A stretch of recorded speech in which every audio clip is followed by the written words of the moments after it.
Kari Lake is about to have her day back in court. The Arizona Supreme Court has ordered new evidence to be considered, and Kari's legal team is armed and ready. Hey, gang, it's me, Dr. Steve, and we're going to get an inside look at what Kari's legal team has in store this week for the battle royale against these corrupt Maricopa County officials. So make sure to share this with friends and family, and let's dive right in. Kari Lake is going to court. This is it, gang. This week from May 17th to the 19th, Wednesday to Friday, the Kari Lake legal team will finally be given the opportunity to present their evidence that the November election was indeed fraught with enough irregularities so as to call the outcome of that election in doubt. Now, if you recall, a couple of weeks back, the Arizona Supreme Court ruled solidly in favor of Kari Lake's legal team, ordering the Maricopa County Court to immediately proceed with a hearing on Kari Lake's signature verification violation charges from the gubernatorial election back in November of last year. Now, this was a follow-up order from the Arizona Supreme Court. Back in March, the court overruled a dismissal by the Maricopa County Court that denied Kari Lake's team factual review of the signature verification process. The Supreme Court ruled that the lower trial court erroneously dismissed Kari Lake's claim challenging what they charged were faulty and frankly absent signature verification procedures for early ballots. Now, the Katie Hobbs team has been doing everything they possibly can to convince this lower Maricopa County Court to dismiss this case.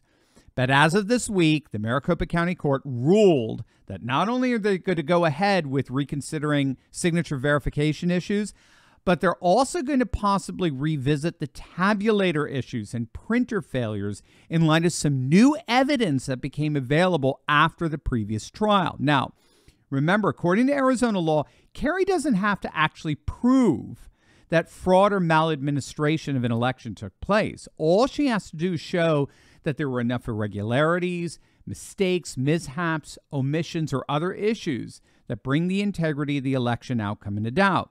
And Katie Hobbs' legal team didn't even dispute that. Their only argument is that all of these irregularities didn't matter. They're normal and they don't matter.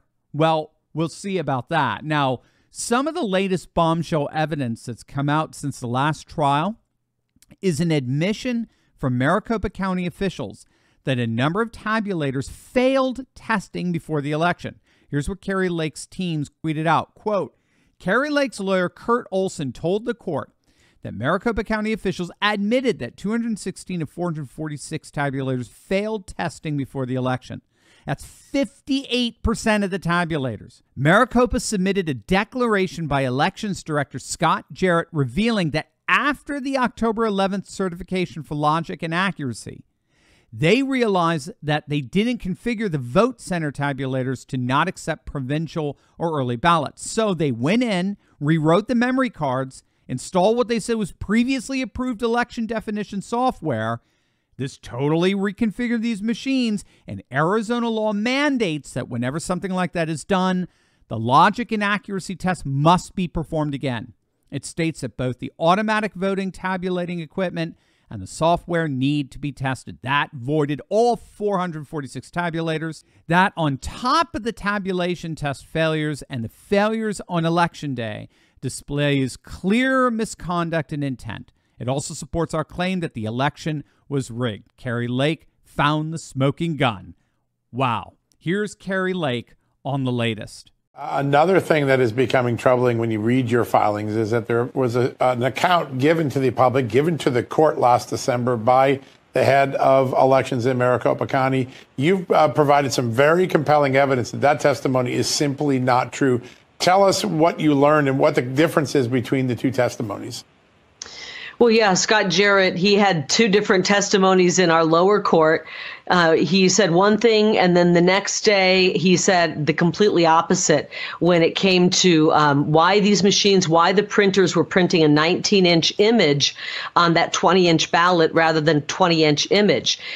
Our machines were designed to print a 20-inch image on a 20-inch ballot paper, and that's what the tabulators were to read. Well, when you print a smaller image, obviously the tabulator is going to read that as a jam or a misprint and not tabulate it, and that's exactly what happened. So we believe that he perjured himself, and then with this new evidence that I just talked about there about the testing done on the machines, he further perjured himself. This was information they did not disclose to the court, and we want this to be taken back up because it's very disturbing that these guys would operate elections that way. Hey, gang, before you do anything else, make sure to click on that link below and visit our good friends over at Home Title Lock. I have to admit to you, I was shocked when I was recently shown just how easy it is to access the deed to my house, and not just access it, but actually change it. So if you don't know, the deed to your home is the only document that proves you own it. But the problem is that these deeds to our homes are all online, and criminals are free to find your deed, forge your signature, refile as the new owner of your home, take out tons of loans using your home's equity, and then sticking you with all the debt. And don't expect homeowners insurance to bail you out, because it doesn't. But that's where our good friends over at Home Title Lock come in. Gang, they're amazing. Home Title Lock gives you the peace of mind that the deed to your home is absolutely and completely protected. Click on that link below right now and use promo code TurleyTalks. And all you have to do is just enter your address for your no-obligation home title scan to see if you're already been a victim of deed theft. That's a $100 value, absolutely free, totally free with my promo code TurleyTalks. Gang, don't wait for the worst to happen, only to regret that you didn't do something about it when you could have. Click on that link below right now and secure your home today. Now, if you thought that was bad, you won't believe what Maricopa County officials admitted about their approach to signature verification. Now, this is the attorney from Maricopa County. Listen to how he tries to defend the signature verification process to the court. Counsel for Lake said that the analysis from 2020 showed that signatures did not match in 2020, and that's the type of challenge that they're bringing here. That again, Your Honor, means they're shifting back to, they're making challenges to signature determinations. And as we said in our papers, that's a very subjective process. Two people might look at a signature and one might say, I think that's consistent, and another might say, no, that's inconsistent. And there's no line rule in the law that says when a signature is or is not consistent. This is something of an art in election verification work. Especially it's not really a hard and really fast depends on science. who they voted for, too. And that's why the level 2 reviewers and the level 3 reviewers have more Kari experience Lake. and are able to look at these. They have additional training. They have access to more signatures than the level 1 reviewers, and they can look at these and make their own determinations. If we would bring signatures in here, Your Honor, you might think some are consistent and I might think they were inconsistent, or vice versa. But the law entrusts this to the recorder unless something happens like happened in the Ray's case, which did not happen. So there you have it. According to Maricopa County officials, signature verification is subjective. It's not a science. It's more of an art, right? Determining whether signatures match is in the eye of the beholder. And so, hey, who's Kari Lake's team to challenge that? I mean, after all, who's Kari Lake to define art? I mean, we got them, gang. We got them. They're cowering. They're grasping at straws. They appear to be admitting that what happened last November simply cannot be defended in light of serious scrutiny. So we'll obviously be keeping a very close eye on how things develop this week over the next few days. I mean, this really looks like this is it. We'll at least have what I hope to be a final decision in the matter, and that will at least hopefully bring an end to this legal limbo and give Kari the freedom to make her decision on where she goes forward from here.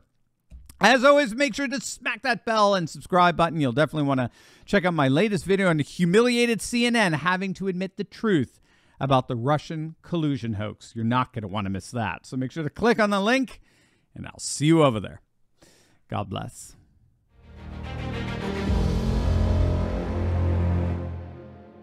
Hey gang, if you want to connect with more courageous patriots and start taking action and organizing, be sure to join my Telegram group. I post the latest breaking news I find interesting and chat with my favorite patriots around the country and even the world. Click the link in the description below and join the conversation today.